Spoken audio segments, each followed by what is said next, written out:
rega hari inzira nyinshi cyane twanyuramo ive hari inzira nyinshi cyane twanyuramo ngewe nzi inzira nyinshi cyane zirenga nk'eshanu nanyuramo ejo mu gitondo nkaba nubatse etaje ubwo nafite abana batanu i Kigali aba mu nzu bakodesha bakeneye kurya umudamu wacuruza agataro nawe yirwa yirukanka mu byumba kuko Imana ntabwo ifata ku ngufu Satani yafata ku ngufu ariko Imana ntabwo igifata ku ngufu yagize yerekwa abona bari muca umutwe aravuga ati turashize ati nibyo kubaza uyu mugabo ko umutwe wanjye bari gutware ku isaha nakemera nawe arangije aravuga ati reka da mugere mubwire ngo impumyi zirarahumuka ibirema biragenda bipfa amatwi ibiro uzarore ikitwa abantu bose bubashye Imana by'ukuri bakunze kuba inzahari impamvu baba inzahari kugwa umuntu uzakubwira ngo ndi umukiranutsi uzamubwira ko atari mu ijuru.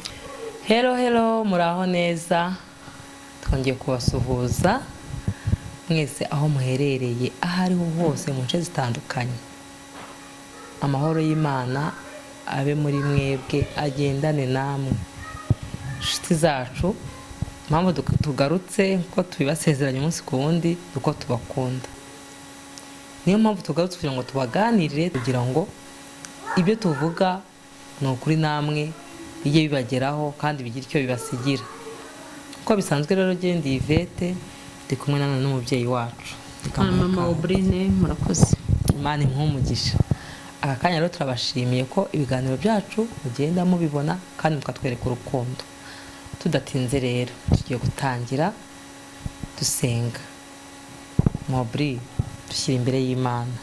Mana turagushimye sambi tarumba bwugamo bw'umugaru giti cy'inganzamarumbo warahabaye kuko ibyahize umubiri n'ubugingo byabaye byinshi ariko witwa Imana mu ruhande rwacu turagushimye waraturengeye turakubona urengera imiryango yacu izina ryawe rihabwa icyubahiro turi imbere yawe rero hari ibyo tugiye kuvuga tubwira aba bantu udushoboze uturinde gutandukira uturinde kongera uduhe guhagararana nawe kugira ngo izina ryawe rihabwe icyubahiro ku muntu wese uzareba iki kiganiro tugiye gukora isurisha umwete wawe mu izina rya Yesu urakoze amen.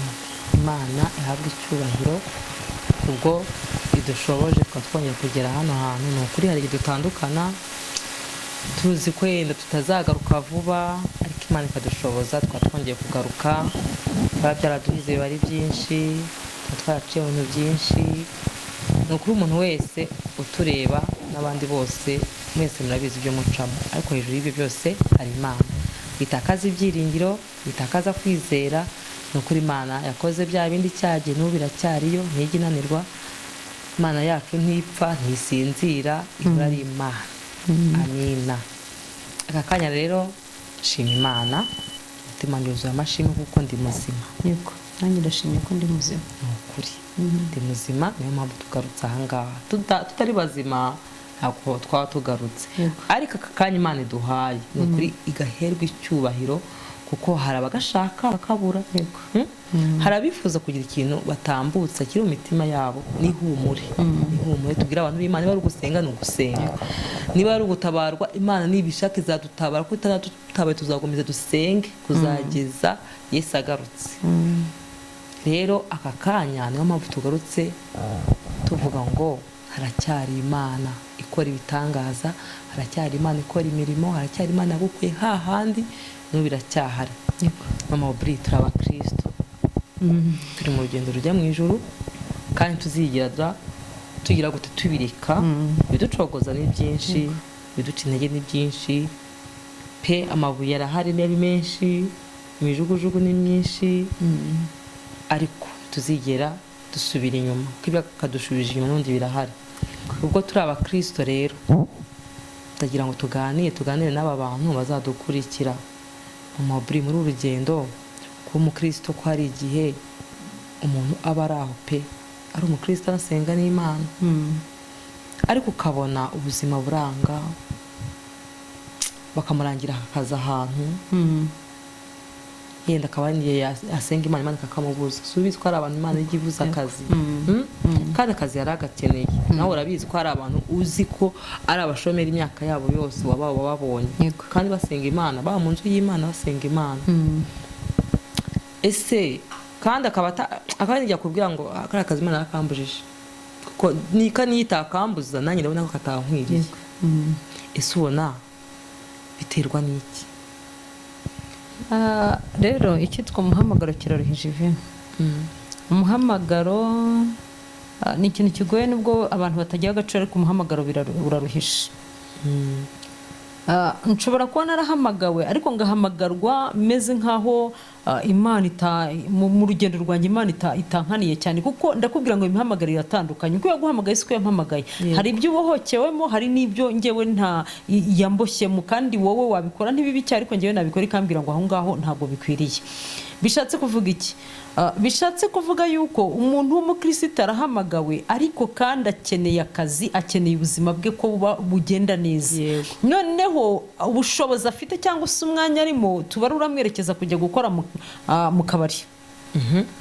Nagera mu kabari hari igihe azaterura wenda izo nzoga ntazo yanyweye, nta n'icyaha kirimo, nta n'umutima umurega, nta kosa ririmo rwose, ari mu kazi nk'uko abandi bakarimo.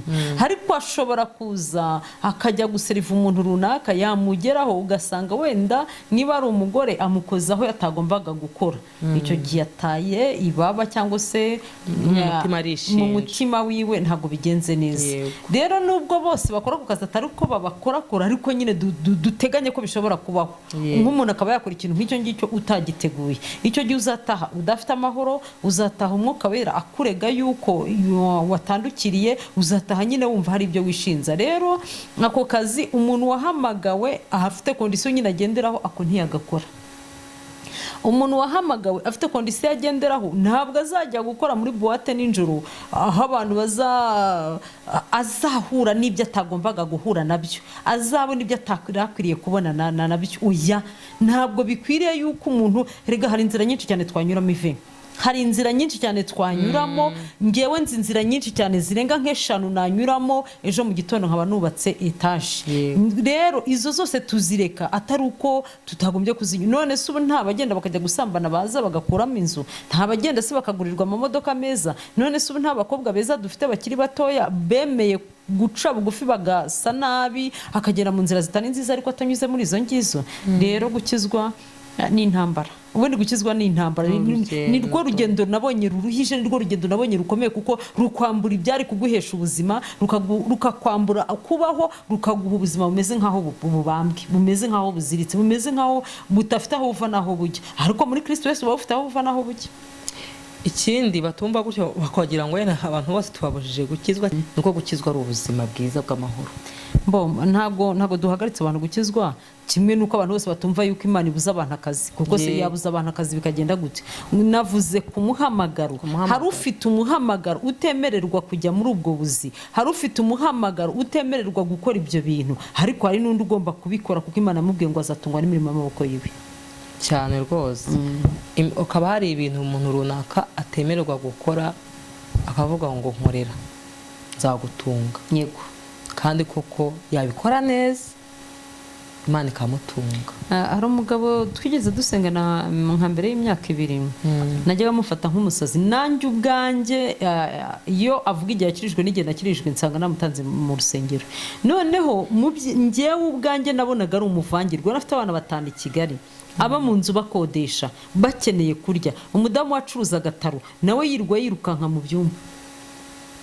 Ako gataro kazaza kishyura inzu babaga mu nzu ya 20. Ako gataro kazaza kagaburira abana 5. Ese kazatanga school fees? Ariko kubera ko yavuganye n'Imana, yagumye ku Mana, umugore akagenda akazunguza agatana ikiro cy'ubugari, ejo bakabirukana, ejo bundi bakabirukana, kugeza ubwo umugore yasubiye iwabo, wa mugabo ajya kubana n'abasore. Ariko arakomeza korera Imana. Arakomeza korera Imana, yibaza ati ni wowe wavuganye nanjye, ese none ko ntandukanyije n'umuryango ndimo ndava he ndajya he? Ariko icyo ni igikombe cye, kuko ngewe mama Obrine kuntandukanya n'umuryango ntabwo nzi ko nabyakira neza, ariko we yabiciyemo n'umugore abicamo, kandi nta kizinga kigeze kibihaba. Ariko ngo ari n'undi Imana ngo yabwiye ngo ko yakoraga Imana pe, yirwa mu rusengero, ikintu cyose ku rusengero. Imana yamubwiye ngo iri ni itorero ryanjye ndarikunda, nawe jya gukunda umugeni wakoye.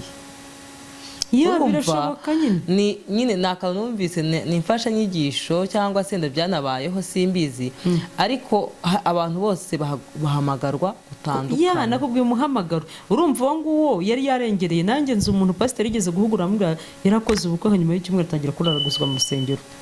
Pasiteri amubwira ati se kuri hano mu rusengero? Ati naje gusenga. Ati soko utahe.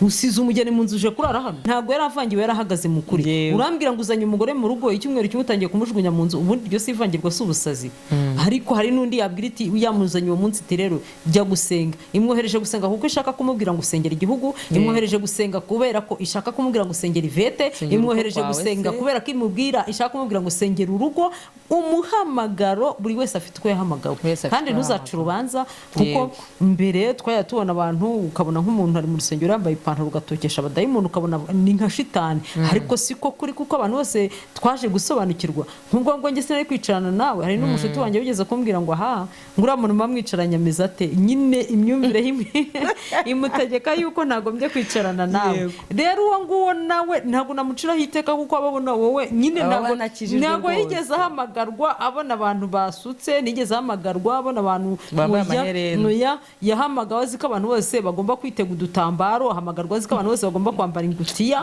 ahamagarwa azi ko abantu bose nyine ibyo gusirimuka bidahari ariko bitavuze ngo utaza kureba mama buri n'agatambaro ngo uvuge ngo wacikawe oya mfite impamvu nagishyizemo wose uragishyiramo kubera iki rero mfite uko wahamagawe umuhamagaro nicyo kigoye abantu muri iyi minsi umuntu wese agomba uko yahamagawe yego ni ukuri kandi ikintu cyose buriya hari ikiganiro nigeze gukora avuga ngo hari ikintu utabeshya umutima wawe ntiwawubeshya umubiri niba wowe ubwawe usohotse gutyo mu rugo wambaye gutyo ukumva umeze neza aho umutima wawe ntabwo ukubeshya ariko niba nje nkavuga mama buri ubwo wambaye ute ese ni ugomba kureba ko uberewe wowe ubwawe urabizi ko uberewe mama buri ntabwo uzi ko abandi badamu basigaye bambara utumini ntabwo uzi ko abandi badamu basigaye bambara ibigaragaza imoko nako ibihisha imoko urumva ariko wowe urabizi ko uberewe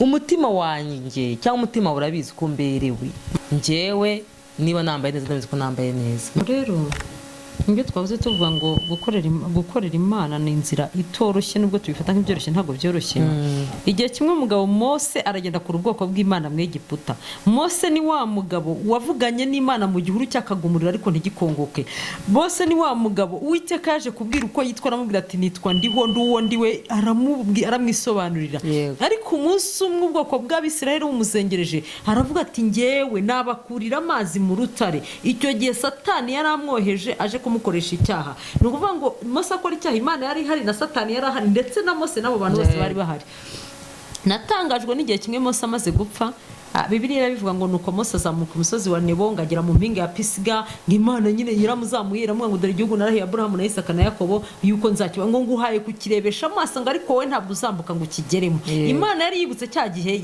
yakubitaga ubutare inshuro Imana itamubwiye rero kuvuga ngo uratambuka urabizi umutima wawe urabizi ko ibyo urimo ari icyaha ndetse Imana yo mu ijuru irabizi neza yuko ibyo urimo ari icyaha n'ikuzimu barabizi neza yuko ibyo urimo ari icyaha ahubwo girirwa neza n'Imana umutima wawe ukurege ukubwira ngo mbese uzi ko uwo mwanya uhagazemo utagombye kuwuhagararamo iyo ugize umutima ukurega uragaruka ariko iyo nta mutima ufite ukurega Satani araza akabisigiriza akakubwira ko ibyo uhagazemo ari ibintu byiza ahubwo ati genda wice mwene so n'umwicura w'umuruhutse akanakubwira ko waruhutse umuntu kandi wamaze gukora icyaha ntunabone yuko wakoze icyaha rero burya ngo hari uburyo Imana ituzimo natwe twiyizimo na Satani abizi ko muri make hari uburyo twiyizimo hari uburyo wowe Ivete wiyizimo Imana ikabibizi ko nawe ubwo aho uhagaze ariko kuri n'ikuzimu Satani akaba abizi neza yuko ubwo buryo uhagazemo ariko kuri hari n'uburyo ngo Imana ituzimo twebwe tutiyizimo biriya bintu bijya bingora ahantu Imana iratuza ariko twebwe ni ukuvuga ngo ntabwo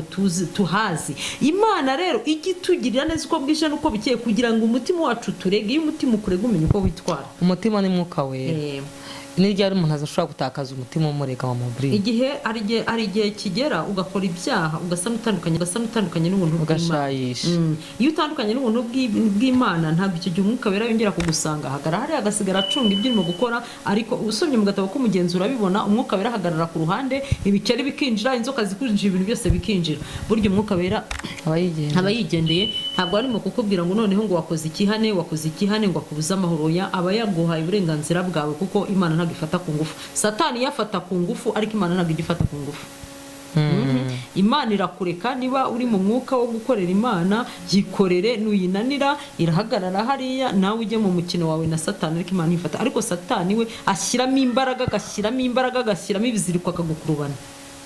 Ese ko hari ijambo abantu bakunda kuvuga cyangwa se bakunda no kugendera bakavuga ngo nubwo umukiranutsi wanjye yagwa ntazarambarara. Ese umukiranutsi wanjye iyo yaguye ntaba yaguye nyine? Aba yaguye, ariko hari ikintu kimwe utandukanye umukiranutsi n'umuntu usanzwe. Ni ukuvuga ngo wowe Ivete Imana igushyizeho umuhamagaro, hari uko Imana ikuzi, uko ikuzi gutandukanye ngewe n'uko inzi. Rero niba ikuzi neza, hari igihe kigera, irabizi ko igihe cy'intege nkeya, harya ikiganiro cy'intege nkeya ntacyo twatanzeho, numva kiriho hari. Irabizi ko intege nkeya zizaza, kuko usomye Bibiliya usanga Yesu yaragize intege nkeya ariko ntiyazitinzemo. Usomye Bibiliya usanga Yohani Batista yaragize intege nkeya igihe yatumaga abigishwe ngo bajye kubaza Yesu ngo ni wowe Yesu bavuze ngo cyangwa dutegereze undi. Yarageze mu ntege nkeya kuko igihe cyo gutaha cyari kigeze. Yagize yerekwa abona bari umutwe aravuga ati turashize, ati nibyo kubaza uyu mugabo ko umutwe wanjye bari gutware ku isaha nakemera. Nawe arangije aravuga ati reka da mugere mubwire ngo impumyi zirahumuka, ibirema biragenda bipfa amatwi birumva. Rero iyo uzwi n'Imana bitandukanye no kuba waragiye mu rusengero ugasayisha Imana igasa naho iguciye. Rero niho handi bivuga ngo umukiranutsi wanjye naho yagwa ntabwo azigera arambarara, nuko amazina ya Imana yafite. Ngo igihe kiragera rya zina rikidunda, ryakidunda Imana ikibuka yuko yakuvuzeho ikaza kukureba.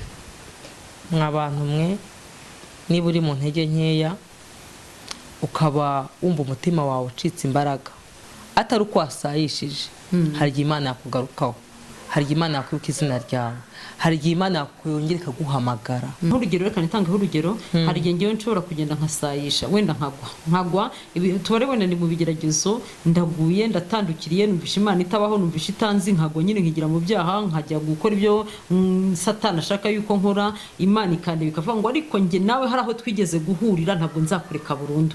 Bitandukanye na wa wundi utarigeze amenywa n'Imana, ariko nanone nkavuga ngo urupfa arahari n'ubugingo arahari, kuko ku munota wa nyuma yagenda igafata wa wundi naciraga hiteka ikohereza umuntu akamwatuza akabona ubugingo. Kandi ngewe witwaga ngo nzwi n'Imana nkayeba. Ariko nanone iyo uziranye n'Imana, igihe kiragera Imana ikibuka isezerano yagiranye nawe, ikahaguruka ikaza kuvuga ngo nduwiteka isezerano ryanjye ntabwo rizagenda ubusa, ikakwibuka. Rero niho hahandi nyine ngo umukiranutsi w'Imana naho yagwa irabizi ko kugwa guhari, kuko turi mu isi y'ibibazo, ntabwo turi mu ijuru ry'ibisubizo. Kugwa umuntu uzakubwira ngo ndi umukiranutsi uzamubwira ko atari mu ijuru. Uri mu isi, wari mu isi, kugwa ko byashoboka rwose. Ahubwo icyo mbashije kumenyamo ni uko abakiranutsi nabo tugwa buri munsi, ubwo tubyuka buri munsi. Yego, ni ukuvuga ngo Satani tubona twiyeza ariko ntagaza aho tubona twiyanduza ariko ntagaza aho twiyezereza. Kuko cyagiye niba mvuze ngo Ivete ugatambuka nkafata umwanya nkakuvuga, namaze kugwa. Cyokoza ninjya kwihana Satani yaherutse abona ndimo kukunegura, ariko ninjya kwihana sinjyana nawe.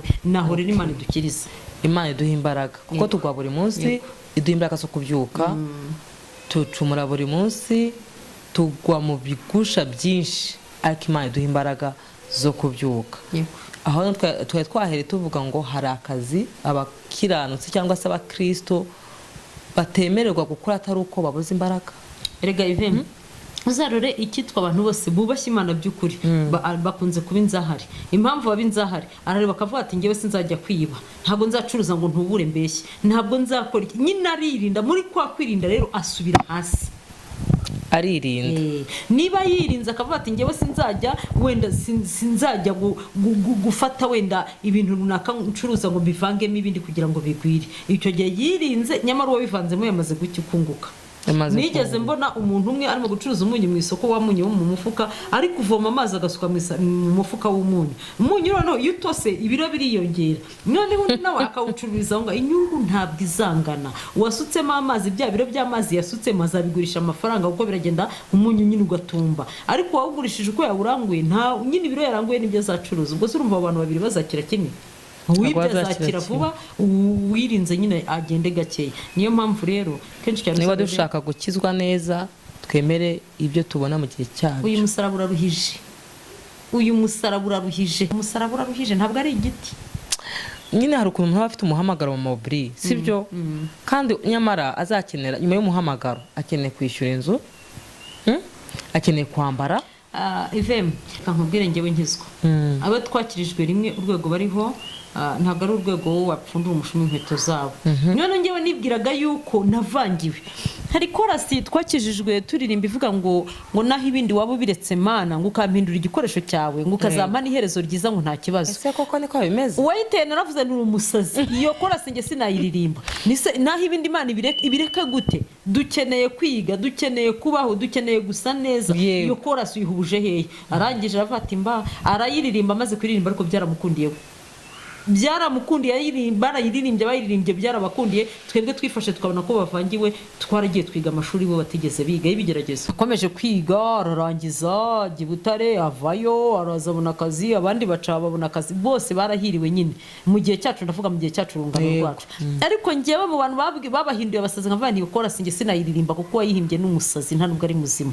ni ngewe byanze byose sinanze kuririmba ngo naho ibindi yabibiretse. navana nge ntubireke ndabikeneye, abandi naho waba ubiretse Mana nta kibazo. ariko nyuma nyine iza kunyicaza, inyuza amashuri atoroshye, nta mwanya dufite wo kubivuga. nabwo ko ari igihe kizagira wenda nkabahungamya, sindageze igihe cyo kubaha, nzabubaha uko bikunze. nanyuze mu buzima butari bunyoroheye, nyura mu buzima bwari bukakaye cyane, nyura mu buzima ntabashije kujya kwiga, abandi bagiye kwiga kandi nanze kuririmba ikorasi ngo naho ibindi yabibiretse kuko numva ubwo ishuri ryari ryananiye byanze. nyura mu buzima nari niteguye kunyuramo, nyura mu buzima bwashariraga umuntu wese, ku buryo umuntu wese yavuga atari kuriya mukobwa. abantu bigeze kubwira mama ngo umuhamagaro w'umukobwa wawe ngo ni uw'abasazi, ntabwo ari umuhamagaro muzima. ariko yari izi neza yuko kiriya kizagera ikaza gukora ibyo ishinzwe gukora. rero nanyuze mu buzima ku buryo karitsiye yacu yose yavugaga yuko nasazi, nanavangiwe. kubera iki? nta kintu nakoraga. agiye gucuruza amafaranga mama yampaye bayaterura yose. mama aravuga ati se uyu ni bwoko ki? urumva ishuri riranze, amafaranga barayibye, ngiye gushaka akazi ndarwara ndakareka. nari nagiye muri ibi bigo bya Minagri yarimo mfite uwansesetsemo. inzira zose nanyuze nta nimwe yigeze inkundira kubera ko umuhamagaro wari undiho ntiwanyemereraga kunyura muri izo nzira. rero dutandukanye umuhamagaro n'abihamagaye. iyo wahamagawe n'Imana hari ukwigufata, hari n'ukwigutwara. niyo mpamvu ubona abarokore benshi ari inkubiswe. kubera iki? ari ubuzima reka atari uko ari injiji. n'abantu babyumve ko abantu benshi atari injiji, atari n'abanebwe, ahubwo ari uko umuhamagaro umurimo wamutsikamiye ukajya hejuru akajya hasi. ariko icyo dushima Imana muri ibyo byose ni uko nyuma ya muhamagara Imana iragutunga. mu bigaragara Imana iyo yaje ko kugira gutyo, ije kugutabara isi yose, urabibona yuko nanone hari icyo yakoze. amen. rero inyuma y'umuhamagaro haza imbaraga z'Imana kandi zirenze. yego. wa wundi yaretse ashobora kugenda agakora ibyo ashaka, akanyura mu nzira zose, akiga, akabona akazi, akajya hanze, akagira gutyo. ariko wowe yituritse igitangaza mu minota mike cyane, abantu bose bakabibona. Imana nishimwe. Mabri ndifuza kubwira abantu ngo niba warahamagawe n'Imana guma mu muhamagaro, kuko nubivanga uzabura intama n'ibyuma. uzabura nta namuzaburi. ariko niba utarahamagawe ukaba uzi ko hari ibyo wemerewe, hari n'ibyo utemerewe, ubwo umutima wawe uzagushinja.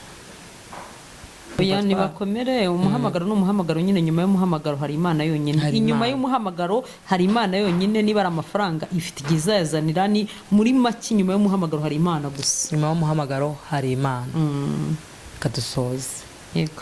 turabashimiye inshuti zacu, Imana ibahe umugisha. ni ukuri uko twayibabwiye tuzajya tuza kenshi, niyo mpamvu ubona twagarutse. Imana ibahe umugisha. bye bye.